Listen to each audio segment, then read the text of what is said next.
Wow, look at this crowd. Half you drove here on streets that haven't been paved since the Clinton administration. The other half had your Cadillac converter stolen before you even left the parking lot. But seriously, let's give it up for Los Angeles, everybody. Yeah! The only city where a six-figure salary qualifies you for food stamps, a roommate, and clinical depression. Tonight I'm roasting Karen Bass, the woman who looked at one of the most beautiful cities on earth and said, let's make this f***ing Cuba, but with worse traffic, more needles, and complimentary sidewalk shit. Karen took over during the apocalypse. Homelessness exploding, businesses bolting, crime skyrocketing, and fire's doing better than the economy. Yet her approval rating still refuses to die. That thing's like a cockroach in a hazmat suit, somehow surviving its own biohazard. But to be fair, you have to be compassionate to govern a city where people pay $9 for oat milk lattes while walking past a homeless guy pissing on a parking meter and shitting on the sidewalk. Karen's so progressive she won't even let the city clean it up, because that would be judgmental. Instead, she calls it outdoor expression and drops another grand so the next guy can drop his pants and shit with pride.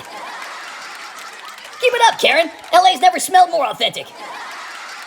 Her Cuba fangirl pass makes perfect sense now. The infrastructure feels like a 1957 Soviet bus station. Except the Soviet one had fewer used syringes and better public transport.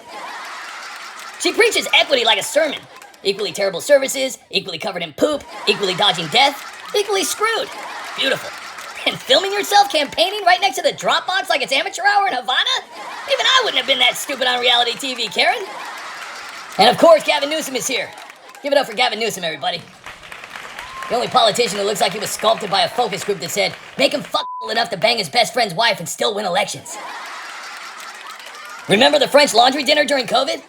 While you were trapped eating ramen in your closet apartment, Gavin was out choking down fancy French dick meat telling everyone else to stay home. Nothing says we're all in this together like a hypocrite chugging down wine that costs more than your rent. Gavin doesn't just betray people, he fucks their lives. Winks at the camera and then calls it California values. And his speeches are pure comedy. We're launching a bold new plan for California's future. Yeah, the future where everyone with a U-Haul is fleeing and the ones who stay get taxed into oblivion.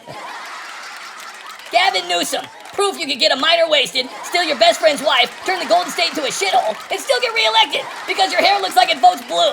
The most fuckable failure in American politics. Nithya Raman's here tonight. Yeah, who? Nithya represents a part of Los Angeles where every apartment costs 3 kidneys, a screenplay, and your firstborn. Nithya is the third wheel that nobody asked for. You're a walking conflict of interest with a side of performative activism.